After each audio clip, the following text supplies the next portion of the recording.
Halo Sobat Pigeons Lover, apa kabarnya hari ini? Semoga kalian tetap selalu dalam lindungan Allah Subhanahu wa Ta'ala dan selalu tetap sehat, selalu tetap semangat menjalankan segala aktivitas. Oke, kali ini Campuran Project Berspam akan membahas sedikit mengenai jenis makanan burung merpati. Nah, akselerasi performa serta manuver burung merpati itu saat mengudara jelas tergantung pada kondisi fisiknya dan kesehatannya. Alhasil sobat tentu tahu dong kalau kondisi fisik dan kesehatannya itu tergantung juga dari pakan dan minumannya. Jelas banget tuh layaknya manusia, kalau nggak ada asupan makanan, minuman, dan multivitamin, alih-alih ngoyo tuh jadinya kurang sehat, kurang fit, bahkan rawan terkena penyakit. Sama halnya juga soal burung merpati, doi pun butuh tuh asupan yang seimbang.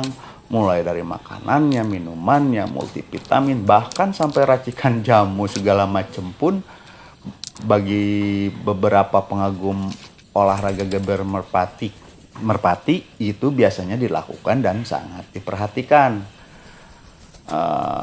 Bicara soal makanan, biasanya asupan yang dibutuhkan burung merpati itu dari dua sumber, seperti protein dan karbohidrat. Seperti yang kita tahu, protein itu kalau dari bahasa ilmunya, persenyawaan yang memang mengandung unsur nitrogen yang nggak lain berefek pada albumin, fibrin, dan kaisin yang membentuk jaringan-jaringan yang ada dalam tubuh merpati.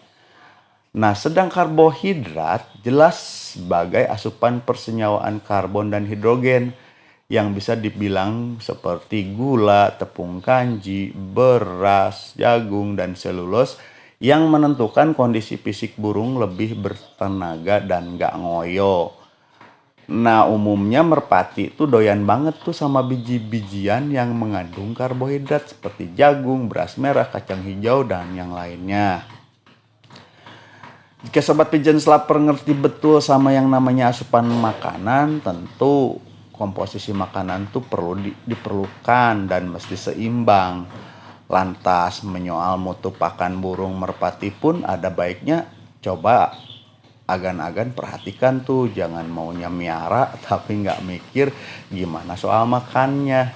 Kasian tuh burung sobat.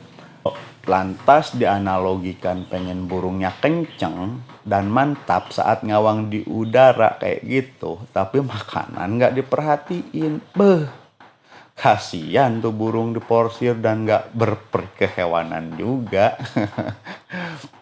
Oke deh, coba sobat pikirkan lagi, sebenarnya mengolah dan mix and match pakan sendiri untuk burung bisa juga sih dilakukan sendiri. Setidaknya selain ngirit, alih-alih kondisi fit pun bisa dirasakan langsung itu burung. Tinggal kita coba cari tahu dan apa yang dibutuhkan itu burung. Ya, tapi jangan pernah sekali juga sih tanya-tanya sama burungnya. Waduh, salah dong. Coba deh baca-baca referensi di Mbah Google, nanya-nanya di toko terdekat soal pakan burung. Banyak kok yang kayak beginian, mulai dari apa saja sih yang dibutuhkan burung, nilai gizinya, biji-bijian, dan semua bahan yang bisa dipakai. Cara ini mudah-mudahan bisa lebih baik, sebab sobat bisa campur tuh sesuai dengan keperluan itu burung.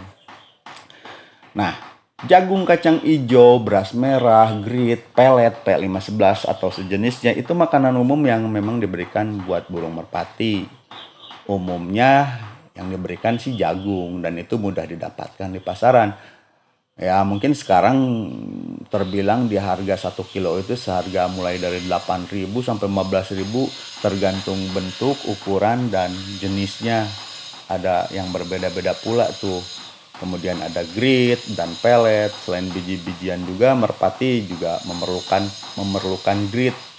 Grit itu semacam kayak kulit kerang, kemudian cangkang telur yang ditumbuk, kemudian dan mengandung campuran yang mengandung unsur zat besi tuh, semisal batu pecahan bata merah, gangren, tumbukan arang, tepung, dan lainnya. Itu memang sebagai bentuk asupan snacknya lah kayak gitu buat kayak kita manusia. Nah, asupan grit yang mengandung mineral ini juga mesti diperhatikan, jangan ngasih minum doang. Kasih deh supaya agak cukup sering, kandungan mineral tinggi buat itu burung biar lebih fit dan cenghar gitulah. Cenghar itu seger bro dalam bahasa Sunda. Perlu diingat kita coba diatur komposisinya bos. Keperluan mineralnya memang sangat tinggi sih untuk merpati. Nah, grit juga ngebantu burung ngancurin bijian yang dimakannya. Secara produksi versi pencernaan burung, grit itu nantinya ditempatkan di empedal yang merupakan bagian terpenting di merpati. Lantas makanan dihancurkan di empedal, dan di tempat inilah grit berfungsi sebagai alat bantu. Grit bantu perkembangan burung merpati muda dan juga mencegah keluarnya telur lunak pada merpati yang sedang sobat pigeon slap peternakan. Selain grit, pelet atau yang biasa disebut P511 bisa banyak juga tuh dijual di toko pakan burung. Nah, ini pun jelas perlu untuk menambah asupan karbohidrat burung sobat pigeon slaver. Nah, kalau yang begini perlu dikhususkan buat indukan yang sedang meloloh anaknya sob. Supaya pembentukan asupan makanan anakan sedari dini biar lebih montok buat betinanya dan tegap buat jantannya, tentu diperlukan asupan lain untuk makanan anaknya. Soal waktu yang tepat kasih makan itu 2 kali sehari sob, mulai jam 7 dan jam 4 sore. Yaitu sih sebenarnya intinya sih fleksibel saja bos, tergantung waktu sobat pigeon slaver kapan bisa memberi makan. Yang penting berikanlah pakan makanan pada saat terang. Jika waktu sobat sedikit, cukup beri makanannya 1-2 kali dalam sehari. Agan-agan pun cukup memberikannya juga pada sore hari. Nah, ini yang lucu. Ada adagium unik menyoal perbedaan kebutuhan makanan merpati. Katanya sih burung yang diternakan akan memerlukan protein dan karbohidrat yang cukup besar. Dengan kata lain, agar banyakkan ketimbang burung merpati yang khususnya pertandingkan. Ya, in fact memang sih betul agan-agan kalau buat peliharaan jelaslah kudu banyak asupan protein dan karbohidratnya. Wong tujuannya juga buat ngasilin burung pedaging yang lebih berat.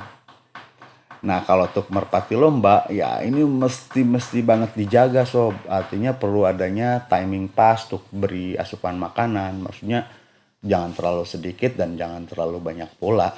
Aneh yakin deh dari info-info yang didapatkan pawang dan para pakar geber merpati yang expert soal olahraga burung ini, sudah pasti mereka jaga dan tahu persis bagaimana nanganinya.